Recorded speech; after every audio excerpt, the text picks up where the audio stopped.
Hello hello साथीहरू। आज चाहिँ मेरो माइतमा मेरो बाबाले हामी सानो हुँदाखेरि बनाउनुहुन्थ्यो कि एउटा त्यो कर्कलाको पकौडा, त्यही बनाउने आज ट्राई गर्दैछु। र हामी चाहिँ माइत आएको छौँ, दिदी बहिनी नानी बाबुको इक्जाम सकेपछि।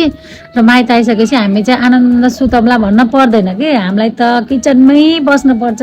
बाबाले पनि किचनमा जाऊ न भन्नुहुन्छ, भाउजू पनि अब हामीलाई देखेपछि अब हुन्छ नि त, हाम्रो फेरि माइत आउने भाउजूहरूलाई दुःख दिने त्यस्तो चलन छैन, किनकि भाउजू पनि हामी जस्तै हो होइन।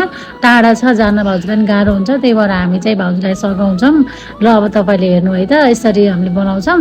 यो कर्कलाको पातलाई चाहिँ टिपेर अनि त्यसको नङ्ग्रा फाल्नुपर्ने हुन्छ। अनि नङ्ग्रा फालिसकेपछि चाहिँ त्यसलाई क्लिन गरिसकेपछि हामीले यो बनाएर राखेको पेस्ट, यो पेस्टमा चाहिँ के छ म पछि डिटेल्समा भनिदिन्छु।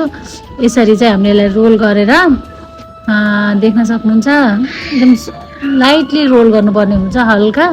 अनि रोल गरिसकेपछि चाहिँ यसरी चप गर्दाखेरि एकदम ध्यान दिनुपर्ने हुन्छ, किनकि त्यहाँ लगाएको पेस्टहरू यताउति पनि हुनसक्छ होइन, बाहिर पनि निक्लिन सक्छ। त्यही अनुसार लाइटली राम्रोसँग यसरी चप गरिसकेपछि राख्ने।